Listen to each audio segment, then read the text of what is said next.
Nasunog ang isang imbakan ng mga piyesa ng sasakyan sa Parañaque at muntik pang masunog ang katabi nitong paggawa ng motor. Nakatutok si Bea Pinlac. Binulabog ng apoy ang bahaging ito ng Barangay San Dionisio, Parañaque, madaling araw nitong linggo. Ang tinupok ng sunog na umabot ng unang alarma, isang tindahan ng mga piyesa ng sasakyan na naging bodega na lang umano. Ang laman kasi nito ay auto parts, may mga pump belt at may mga baterya din ng sasakyan. So that's why yan ang isa sa mga nagpahirap sa amin ngayon sa operation. Walang occupant. So ngayon, kailangan pa natin siyang enforceable entry. Humigit kumulang 1.5 million pesos ang tinatayang halaga ng pinsala ayon sa BFP.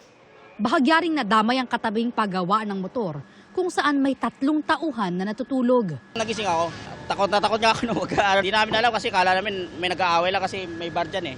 Inaalam pa ng BFP ang sanhi ng sunog na naapula pasado alas 4 ng madaling araw.